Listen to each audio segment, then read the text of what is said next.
What's going on, guys? This is Rob, and we are back with Dark Crisis on Infinite Earths. Now, in the last video that we did, basically Hal Jordan the Green Lantern had been captured by Pariah and thrown into what's basically a pocket reality, a false reality. And the result of this is that Hal Jordan doesn't initially succumb to it, and in fact, he largely just kind of ignores it. Now, we didn't know exactly how all this was gonna unfold. All we knew is that it was Sector John Stewart, but one of the things that kind of gives us a clue here is that Hal Jordan is referred to as Parallax. Now, this all kind of goes back to the events of Emerald Twilight and actually sort of builds on it. So for those of you guys who aren't familiar with that story, Emerald Twilight was an unofficial tie-in to the death of Superman, in the sense that after Superman had died, a villain by the name of Cyborg Superman, who was one of the replacement Supermen in a weird story, had basically shown up and alongside another villain and then destroyed the home city of Hal Jordan. When Hal Jordan got back, he basically recreated the entire city using his Green Lantern ring, which basically was against the rules. He was chastised by the Guardians.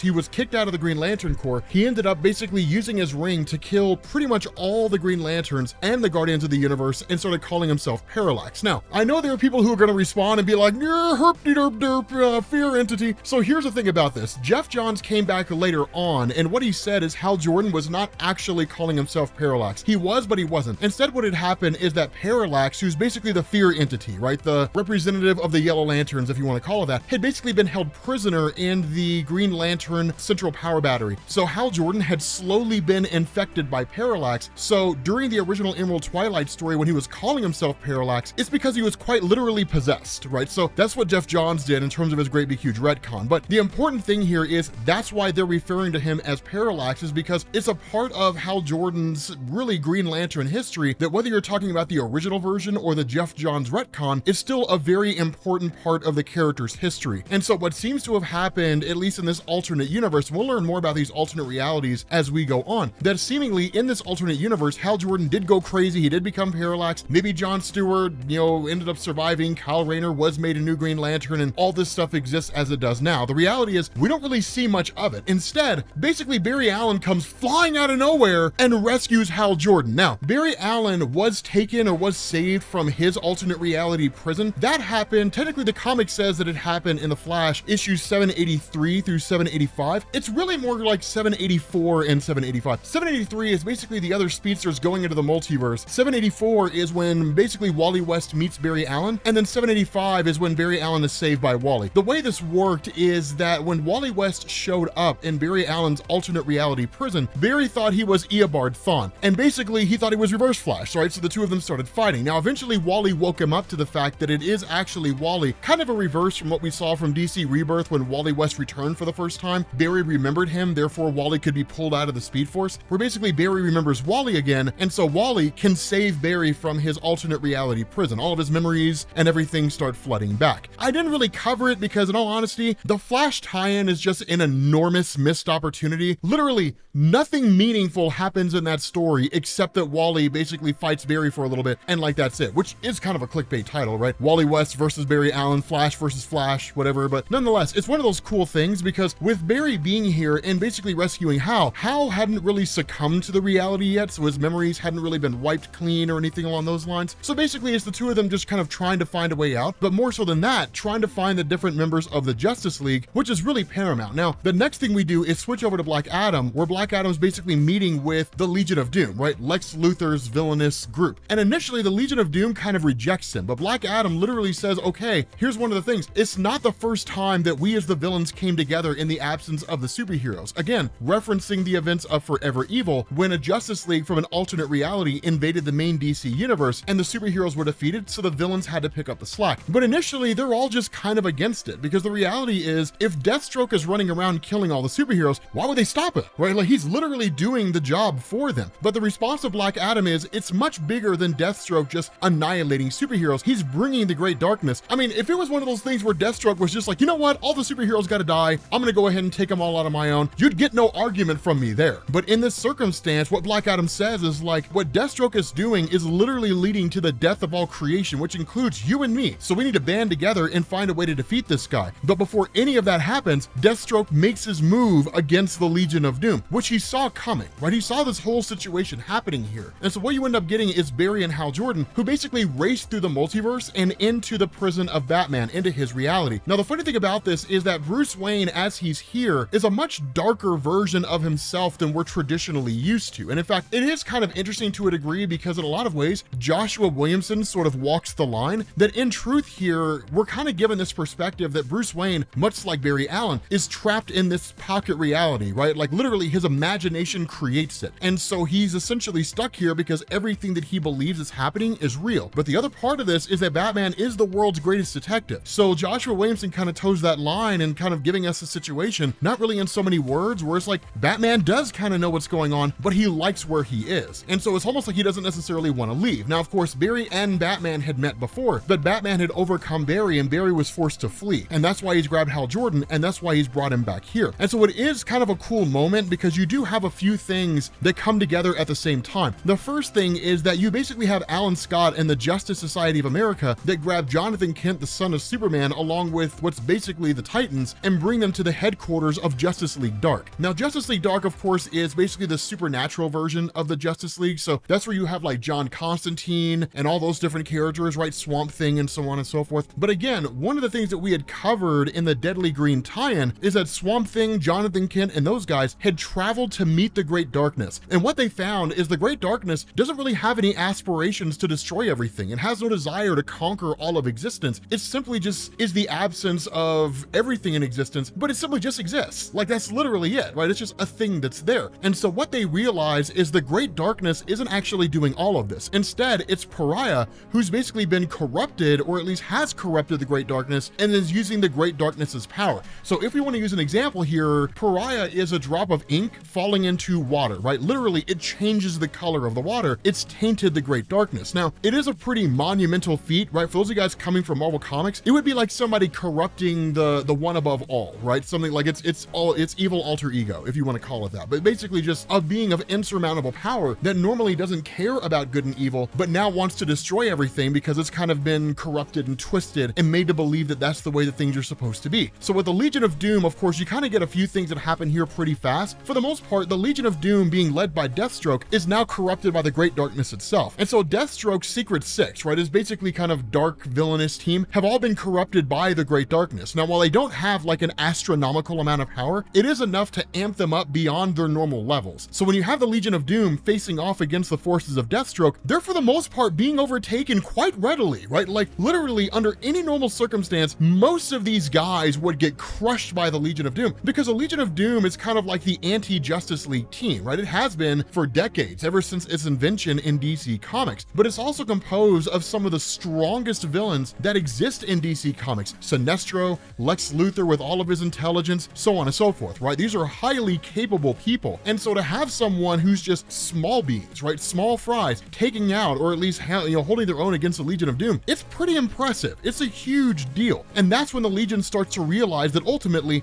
Deathstroke is the one that's behind all this, right? Deathstroke's literally the guy who's leading the Secret Six. Now, Lex Luthor's the first one to figure that out. Of course, again, just because of the fact that he's so intelligent, but he also overestimates his capabilities, right? The Dunning-Kruger effect, overestimating what he's capable of. And when he goes to attack Deathstroke, he initially gets the upper hand. But what ends up happening is one of the forces of Deathstroke come out of nowhere and infect Lex Luthor. And the reason why is because Lex didn't really seem to be giving a lot of attention to the fact that the more individuals that are defeated by the forces of Deathstroke, those individuals are in turn corrupted by the Great Darkness, and literally the numbers bolster. So what's really going on here is Deathstroke's Secret Six is expanding at a geometric rate. For every one person they infect, that person infects two. They in turn infect two of their own, and so on and so forth. It just goes exponentially, right? It's just at an astronomical level. So things fall pretty fast. And so once the Great Darkness takes over seemingly everybody, all this energy again is being fed directly to Pariah, which again he's basically using for his own goal. And what ends up happening here is Pariah basically uses all of this power to recreate the multiverse. Now, here's something that I want to establish here, because this is something that really seemed to confuse a lot of people when I was looking at the comments of my video and looking on Reddit and social media and different things like that. So the way this works in DC Comics is, as we talked about before, you basically had death metal, right? So like the Batman Who Laughs, and you had Perpetua and the multiverse and all that kind of stuff. But one of the things to understand is that after DC Rebirth, it wasn't creating a new multiverse. It was taking the existing multiverse and saying all that history is still there. And so the multiverse as it existed from Infinite Crisis, when it was basically brought back after the events of Crisis on Infinite Earths, so So multiverse 2, if you want to call it that, from that multiverse up until literally this moment right now, it's been the same multiverse, right? It's just changing what the history of that multiverse is. What Pariah is doing is recreating the original multiverse that existed before the events of Crisis on Infinite Earths. That's literally what he's done. Now, the kicker to all this is that even when this multiverse is restored, the biggest problem here is that it's unstable, right? Like literally it's an unstable process. The different worlds basically start cracking, they start breaking apart because there's not enough energy here to keep them together, right? It's like you trying to bench press 1,000 pounds, right? Like your body will just collapse. And that's basically what's happening here. And so what you end up doing is switching over to Hal Jordan and Barry Allen as they face off against Batman. Now, one of the cool things here is that as they're fighting and as they're literally going at it, what Hal does is he actually ties into Bruce Wayne. Now, this is actually a genius maneuver by Joshua Williamson because he's building not only on really what like Scott Snyder did in the New 52, the different writers of Batman beforehand, but also what Tom King did. Because one of the things that have happened over the years, and we could really kind of go back to Grant Morrison if we really want to, Grant Morrison's Batman run, is that the significance of the Bat family has always been a very important part of Bruce Wayne's life. It goes back to Dick Grayson, then you had Jason Todd, and then you had Tim Drake, you had Stephanie Brown, you had all these different Robins and different sidekicks that have come into Batman's life, but they've always been an important part of his family. One of the beautiful things that Tom King did, which I don't think a lot of people were able to appreciate, is he focused more on the interpersonal relationship between Bruce Wayne and basically everybody around him, as opposed to Batman's fighting the Joker again, you know, yay, and like that kind of simplicity and basic storytelling. And so focusing on that, Williamson ties into this idea that while Batman doesn't necessarily show it, on an emotional level, his family means everything to him. And so when Hal Jordan literally uses his ring to create constructs of the Bat family that he shows to Bruce Wayne, and it's like, this is your family, man, not this place that you're in right now. This is not home. It's not your home. What it does is it snaps Bruce Wayne back. And when it does, he basically is essentially freed from his prison. But the question they have here is, where do we go next, right? Like, what do we do now? And so ultimately what ends up happening is Batman says, okay, if what we're looking to do is basically wake up the other members of the Justice League, then we have to find the one person that represents truth above all else. Who else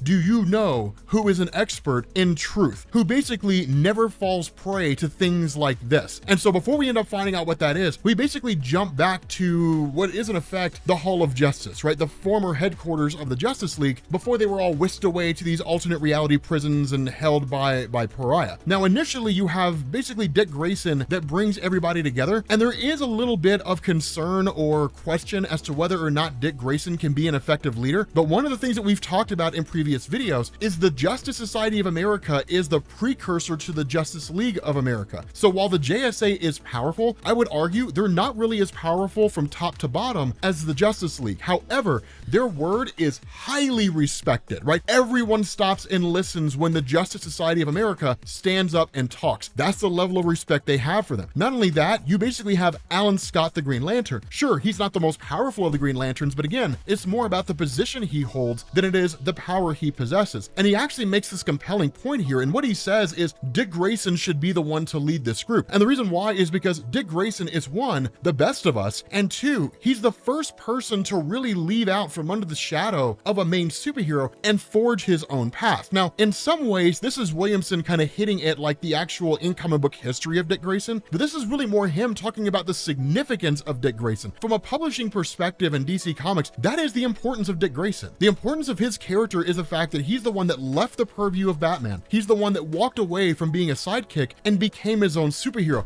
The first real time that happened in DC Comics for a major player in their lineup. And ever since then, Dick Grayson has just been a major focal point of DC. He's never really lost popularity. He's never really been a character that people don't care about. They don't necessarily like all the stories that were written about him, but there's a big difference between not liking a character's story and not caring about a character at all. If you didn't care about them, you wouldn't even read their story, so you wouldn't have any reason to complain. So it's one of those things that's really interesting when it comes to how Dick Grayson works. But at the same moment, when all this happens, you basically have Justice League Dark that shows up. Again, Jonathan Kent coming off the heels of everything that we covered with regards to the Deadly Green, which again is why we kind of did it when we did. But Jonathan basically comes out and gives this revelation to the rest of the Justice League or the Titans that like, this is not one of those things where like, you know, the Great Darkness wants to destroy everything. It's a source of power being used by Pariah for his his own ends. Now, this simplifies things immensely, because what it means is that if they can find a way to destroy Pariah, the Great Darkness won't seemingly want to conquer anything anymore, right? It'll literally just kind of leave, because the corruptive agent inside of its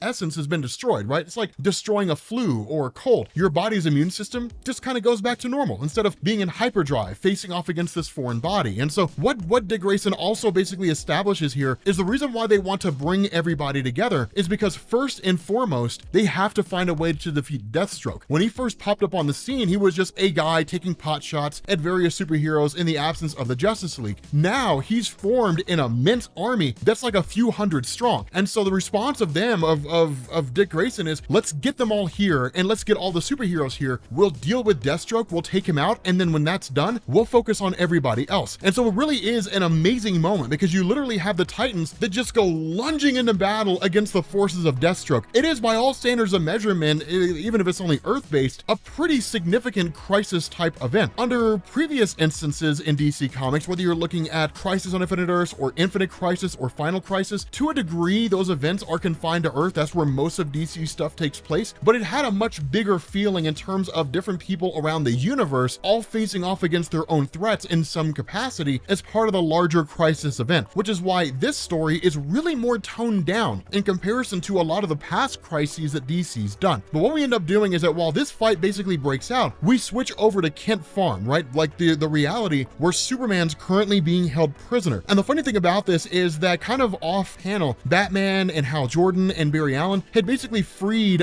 Diana, right? They freed Wonder Woman. When they get here, what they find out is that Clark Kent has not succumbed to this reality. He knows it's not real. He knows that nothing he sees here is real. Moreover, Superman has received a massive power boost, because what he reveals here is that he tried to escape this place so many times, but he couldn't get out of it, right? Like literally, it's a prison created by a guy whose power dwarfs the power of Superman. So he simply just couldn't escape. So what he said is like, if I can't leave, then what I'll do instead is I'll study.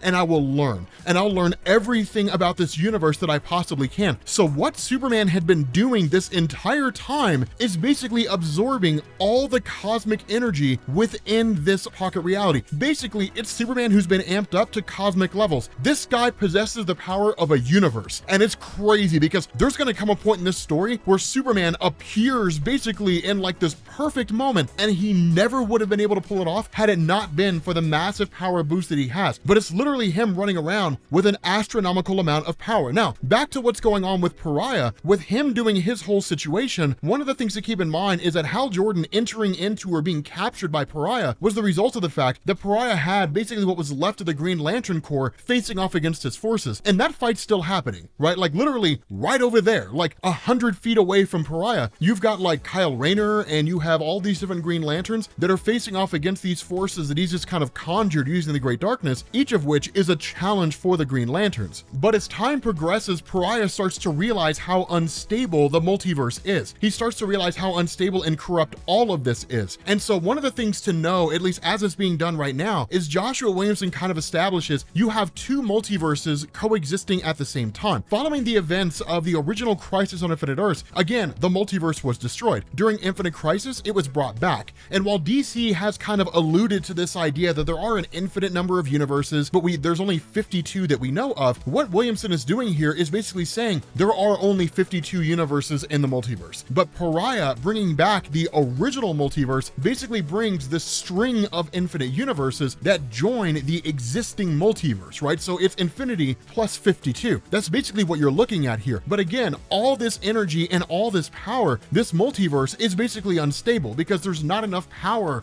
from the superheroes that have been captured to keep it floating. Not only that, because Barry Allen, Hal Jordan, Batman, Diana, right, Wonder Woman, Superman, because they've escaped their confinements, the source of power that was being used by Pariah is now gone. It's like basically kicking the ladder out from under a person, it just comes crashing down to the ground. And that's really what's going on here, right? But the other thing about this is the power that's being emitted by Deathstroke and the different superheroes that have basically been corrupted by the Great Darkness, that's also feeding this multiverse. And that's the reason why it hasn't completely and totally just shattered, exploded, and led to the ruin of everything. everything because it still does have a source of power, just not as much as it had before. But in the midst of this whole discovery, Pariah is suddenly met by the arrival of the Justice League. Literally, they pop up here on the scene, Cosmic Superman leading the charge. And I just gotta say, guys, this version of Superman looks dope. Like, it's amazing how awesome this guy looks. And I gotta be honest, man, like, it's one of the best looks for his character that I think I've ever seen. That's one of the coolest things, man. DC doesn't always nail it when they write Superman stories, but